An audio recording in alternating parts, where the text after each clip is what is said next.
Tonight, President Trump claims victory at NATO after pushing allies to spend more on defense. Meanwhile, growing questions about the U.S. strike on Iran and what comes next. Plus, a stunning political upset in New York City. I will be your Democratic nominee. A Democratic Socialist underdog defeats the former governor of New York in a dramatic primary showdown. What the results could say about the future of the Democratic Party. And the battle over billions. Republicans clash over President Trump's massive spending bill as the deadline to seal the deal looms. And the future of tax cuts, social programs, and the national debt hang in the balance. Plus, summer survival as extreme heat grips the East Coast. We'll show you simple ways to eat clean and healthy. We need them for vitality, for immunity, for antioxidants to live better every single day. All this and more tonight on Faith Nation.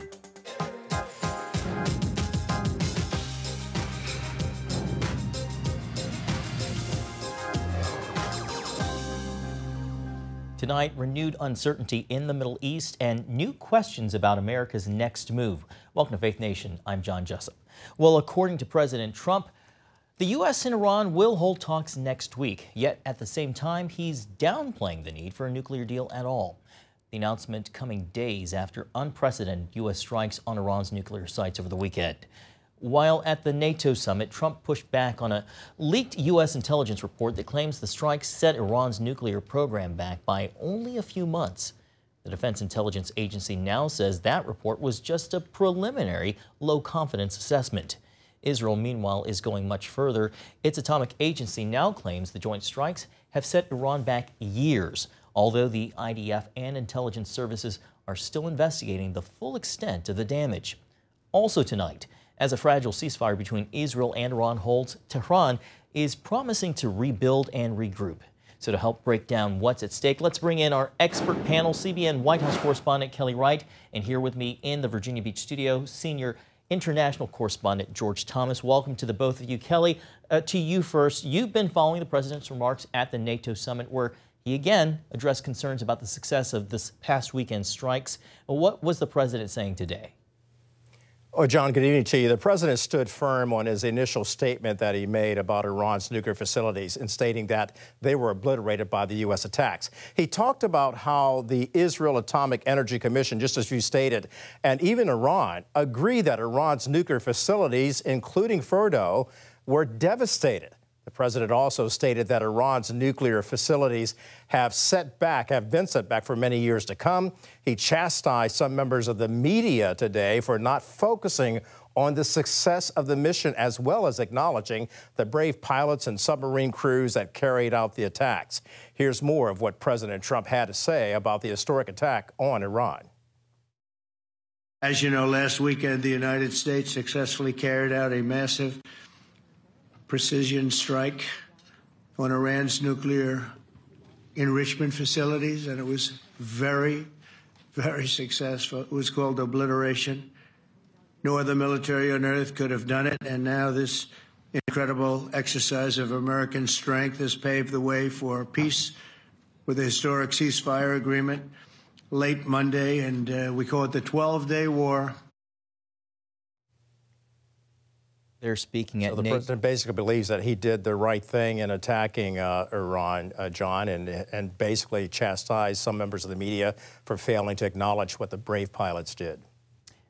Thank you, Kelly. I did not mean to step on you there. George, you know, you've been tracking reaction on the ground in Iran. You've traveled to Iran multiple times. What are you watching for as you listen and hear from sources inside Iran? Look, the folks that I've been talking to are very surprised that there is a so-called ceasefire. They thought that the Israelis will continue to attack major military installations and then eventually pave the way for a potential collapse of this Islamic regime that has ruled brutally for the last 46 years. The concern out of Iran is that the Trump administration with the Israelis are in essence giving the Ayatollahs a new lifeline, an extra lifeline. And that is a big concern because if it's status quo, John, nothing is going to change on the ground in terms of the way this regime will continue to brutalize and to go after those that have taken part in this military operation. I appreciate that on-the-ground perspective. Yeah. Kelly,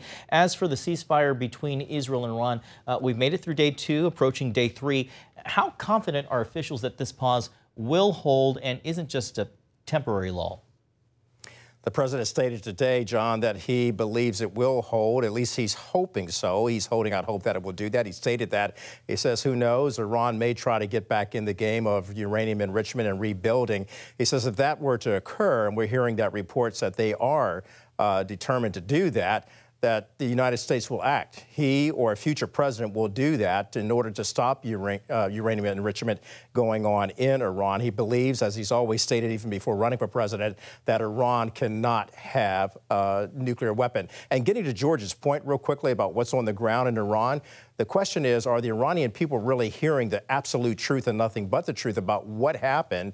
And will there be cause for a regime change to take place? The president was not really asked that today. He is one who has talked about the fact that regime change is something that's politically incorrect, but he believes if the Iranian people rise up, they can, quote, make Iran great again.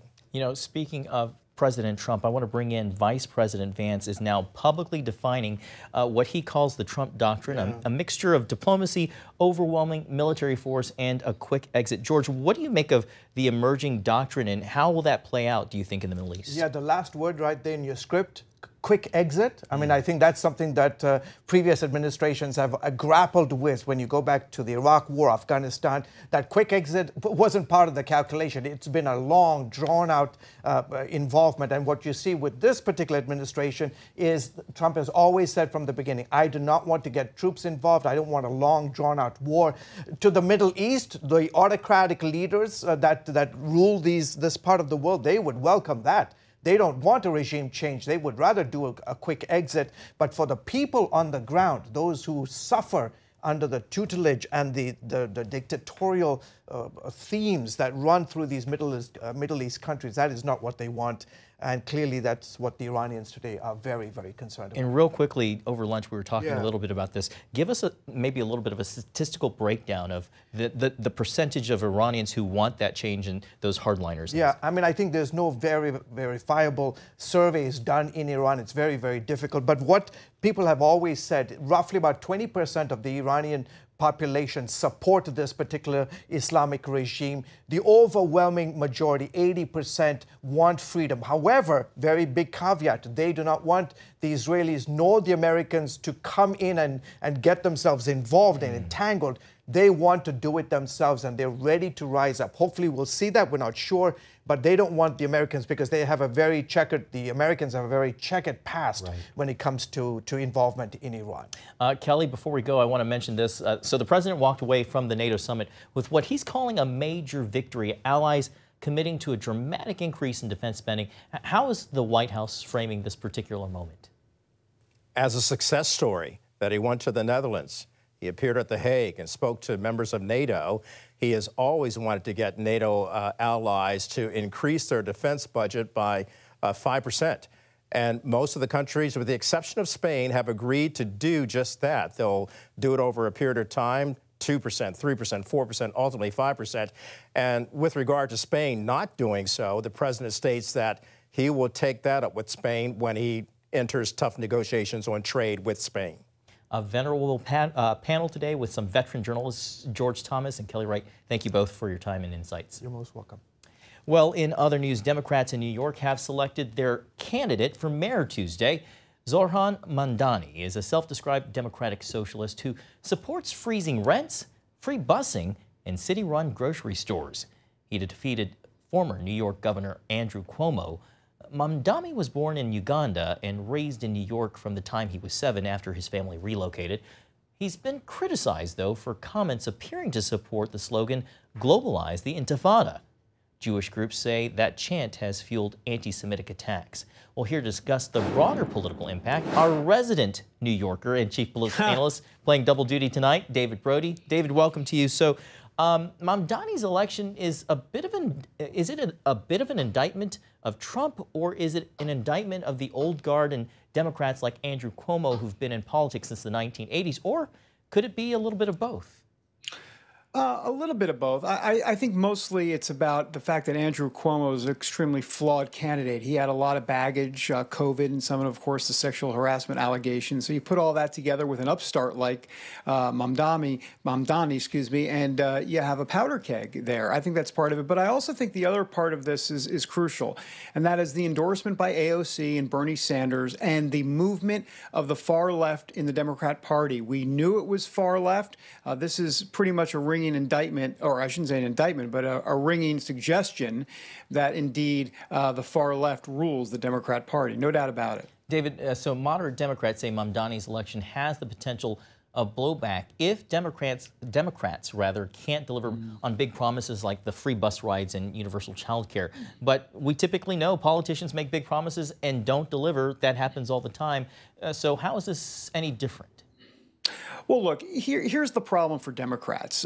They might be able to deliver on some of those promises that he makes, but the problem here is that that is pretty much out of touch with the mainstream voter, you know, whether it be now universal health care to a degree. I think there's some support for that overall, but that's a far left, pretty much a far left talking point. I mean, he's also talking about government-run grocery stores. I mean, is this Cuba exactly? I mean, this is some wild stuff, and it's definitely far left stuff. So even if it comes to fruition, even if they get it passed and Democrats pat themselves on the back that it happened, I'm not quite sure that advances the argument. I think this is a situation where Democrats in New York could be a Republican punching bag because ultimately they're going to get a lot of material coming from New York if he indeed becomes mayor. It's been interesting. I've been hearing a lot of criticism of Chicago's mayor, who also identifies right. somewhat as a socialist, and making comparisons there.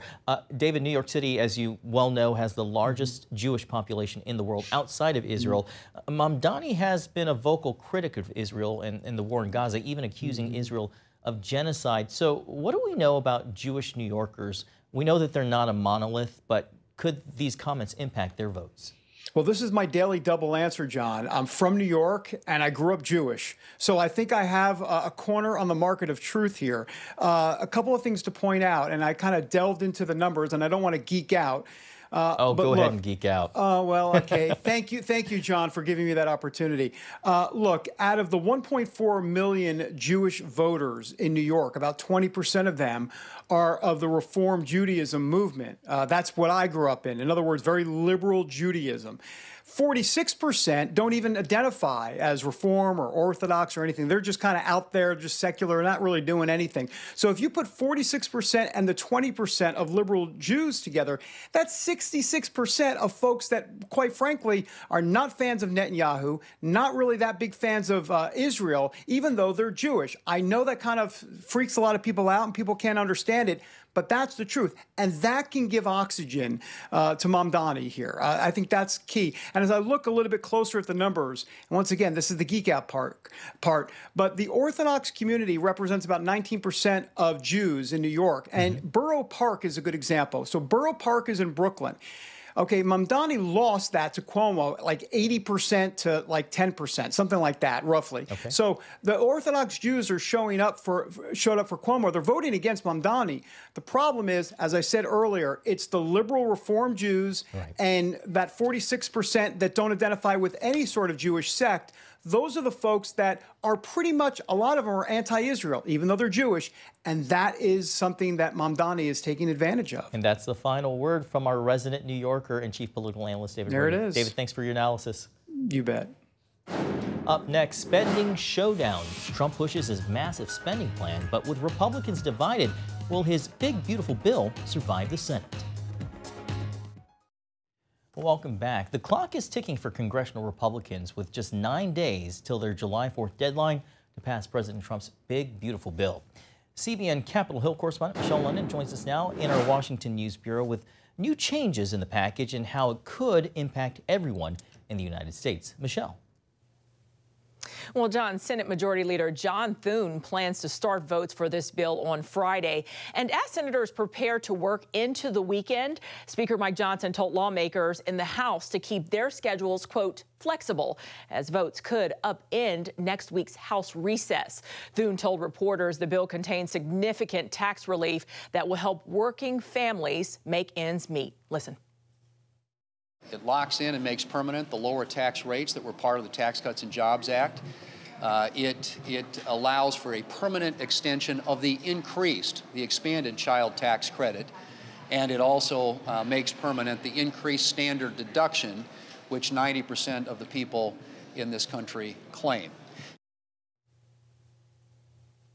And as for this bill's impact on working class Americans, taxes on tips, overtime pay, and some car loans would be eliminated. Seniors who make at least $75,000 a year would be eligible for a larger $6,000 tax deduction, and middle-income taxpayers would likely see a tax break of between $500 and $1,500. However, the Congressional Budget Office estimates a rise in some out-of-pocket costs. People on lower income salaries could wind up paying an extra $1,600 per year, but it could give a $12,000 increase for those earning more than $700,000. Here's Thune again. But we think they are important in terms of the message they send to the American people, and that is that we want to allow you to keep more of what you earn so that you can spend it and make decisions that are in the best interest of your family instead of sending that money to Washington, D.C. Now, one unresolved issue here is the cap on state and local tax, or SALT. GOP senators say the House proposed $40,000 cap on tax deductions is way too high. During a briefing, Thune told reporters that Republican senators are, quote, making good headway on this big, beautiful bill, John, and that he expects this to pass on the Senate floor by the end of the week before returning to the House for a final vote. Meanwhile, tonight, House Freedom Caucus members will meet with senators to discuss the latest provisions inside. A lot of action on the Capitol, keeping you quite busy. CBN Capitol Hill correspondent Michelle London. Thanks, Michelle. Thank you. Federal Reserve Chairman Jerome Powell testified before the Senate Banking Committee, drilling down on why the Fed won't raise interest rates despite the demands of President Trump, noting the economy is unpredictable due to the tariffs from President Trump. And I think one of the reasons why it's so challenging is that there really isn't a modern precedent. Yeah. And I think we have to be humble about our estimates. And we are very open to the possibility that transmission through into inflation will be less than we think, or maybe more than we think, which is why we're in a position of wanting to take our time and make a smart decision as we see how this unfolds. His comments today echoed testimony he gave before House panel Tuesday. After Powell's Hill hearing, President Trump took to Truth Social to call for lower interest rates, saying, quote, I hope Congress really works this very dumb, hard-headed person, adding, quote, we will be paying for his incompetence for many years to come, end quote. Well, coming up, the heat is on with record temperatures in major cities, how to stay cool and eat smart this summer. Welcome back.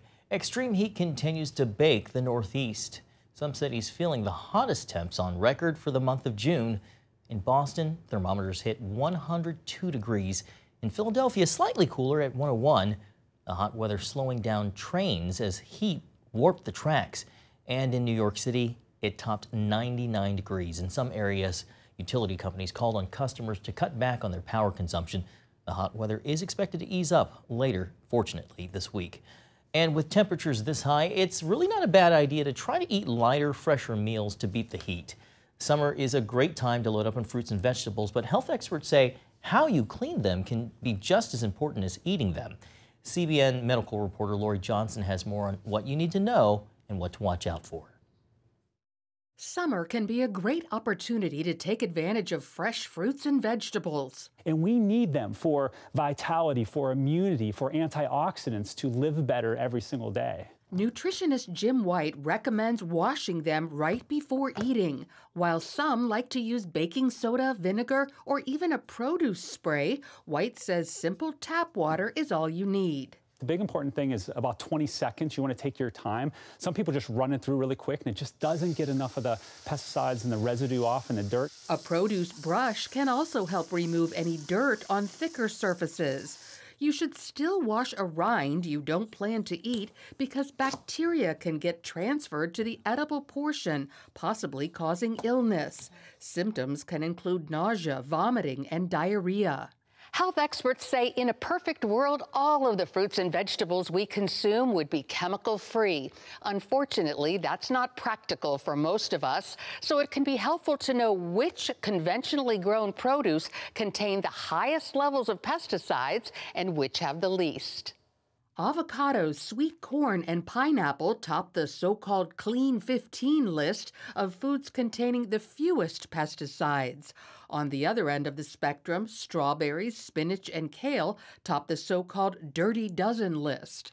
But it doesn't mean food avoidance. I see a lot of times where people get scared to eat fruits and vegetables, then they don't eat it at all. If organic doesn't fit your budget, Wright says you can still eat the regular stuff. But there's a recent study showing that the USDA and FDA does such a great job at working to make sure conventional fruits and vegetables are minimally processed that the difference is negligible. Wright adds in many cases, frozen may cost even less. They freeze them right away and they get set in, so it preserves a lot of nutrients. Canned is usually the cheapest, which is better than no fruits or vegetables at all. The one thing we got to watch is the high amount of sodiums and sugar, so I'd recommend to wash some of those in water just to get some of that added sugar and salt off. So while the way you eat fruits and vegetables can make a difference, the important thing is that you keep them on the menu because most of us need more. Lori Johnson, CBN News.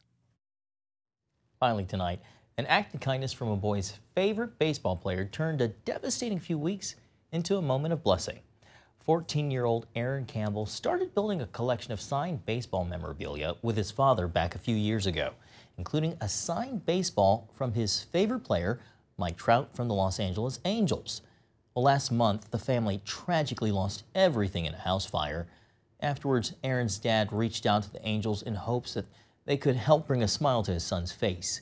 Well, a few weeks later, a package arrived from the team, including a signed Mike Trout jersey. We told Mike Trout about what happened as well, and he wanted to help.